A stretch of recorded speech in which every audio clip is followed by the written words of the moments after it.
Cara kita menjalani agama itu kan diawali dari iman atau percaya dulu. Setelah percaya, terus kita belajar bagaimana sih cara beriman yang baik. Cara menyembah Allah, menomorsatukan Allah, patuh pada perintahnya, apa saja perintahnya, menjauhi larangannya, apa saja larangannya. Nah, ini level selanjutnya dari iman, yaitu level pemahaman. Jadi setelah percaya, kemudian dipahami, selanjutnya adalah level Islam dan ihsan. Level Islam dan ihsan ini ya level menjalankan, menjalani standar minimalnya Islam. Kalau ditambah macam-macam yang sunnah-sunnah, yang utama-utama, nanti bisa sampai pada makom ihsan. Jadi dipercaya, kemudian dipahami caranya, isinya, kemudian dijalankan. Nah, masih ada satu level lagi, ya ini levelnya tidak wajib. Orang tidak tahu juga tidak apa-apa, tapi kalau tahu bisa semakin dalam, semakin mantap dalam beragama, yaitu level asror atau level makna.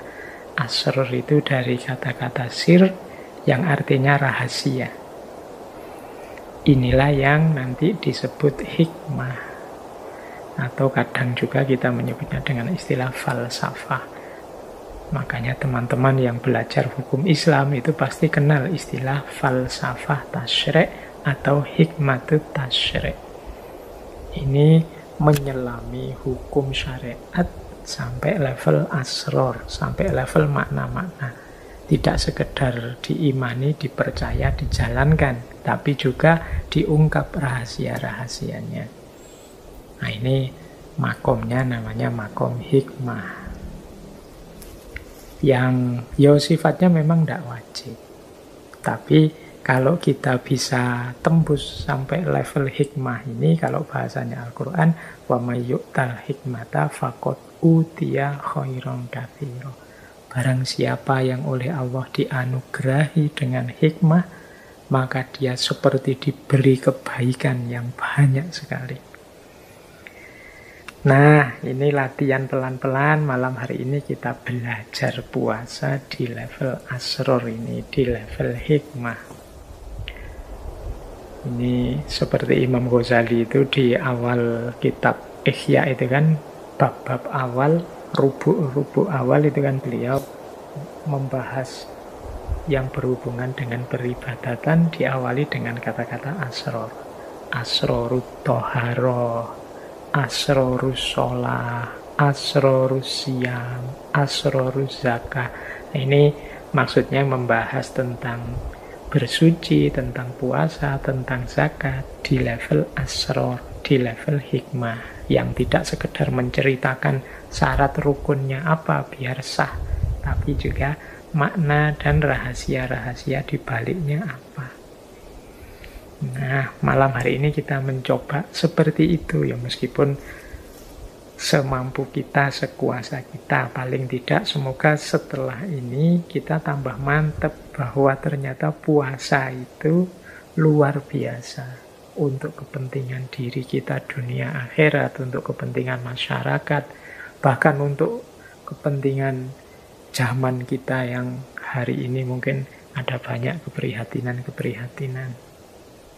Baik, ini malah melantur ke sana-sana ya. Kita mulai saja pembahasan kita tentang falsafah puasa. Kita kejar hikmah dan asrornya puasa. Semoga nanti kita tambah mantap. Puasa ini kan salah satu ibadah yang oleh Al-Quran terang-terangan disebut dijalankan oleh semua umat-umat terdahulu. Jadi kalau teman-teman membaca lebih detail sejarahnya para nabi, itu hampir di setiap sejarahnya nabi ada kisah aktivitas atau amalan yang jenisnya puasa ini. Misalnya, kalau teman-teman membaca riwayat-riwayat atau buku-buku yang membahas ini, misalnya ada yang bilang bahwa Nabi Adam itu dulu puasa misalnya setiap hari Jumat. Ada juga riwayat Nabi Adam itu puasa tanggal 10 Muharram karena hari itu beliau bertemu dengan Ibu Hawa di bumi. Ada juga yang bilang Nabi Adam itu puasa 40 hari 40 malam setiap tahun dan lain sebagainya. Nabi Nuh itu puasa selama beliau di atas perahu.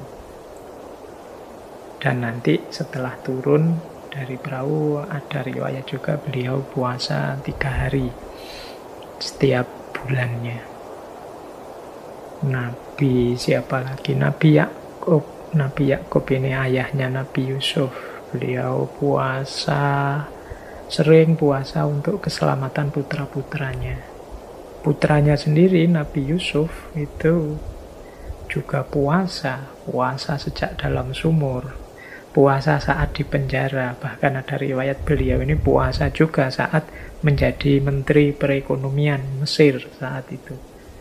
Ada kalimat yang populer dari beliau, mengapa kok beliau masih puasa meskipun sudah jadi menteri?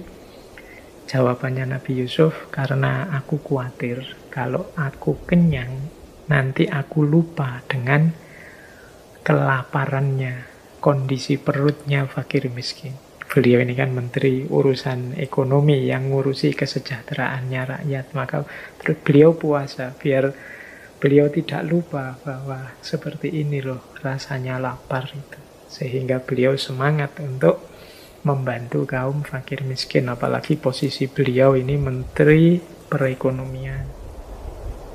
Ada lagi misalnya Nabi Yunus. Nabi Yunus ini beliau puasa saat ditelan oleh ikan hiu selama beberapa hari. Nabi Ayub puasa saat beliau menjalani ujian sakit. Nabi Musa ini menurut riwayat sebelum menerima wahyu ke Bukit Sinai, beliau ini puasa 40 hari 40 malam. Nabi Dawud, kalau ini teman-teman kenal kan namanya puasa Dawud. 1 hari puasa, 1 hari berbuka. Dan mungkin banyak kisah-kisah para nabi, kisah-kisah umat terdahulu yang berpuasa.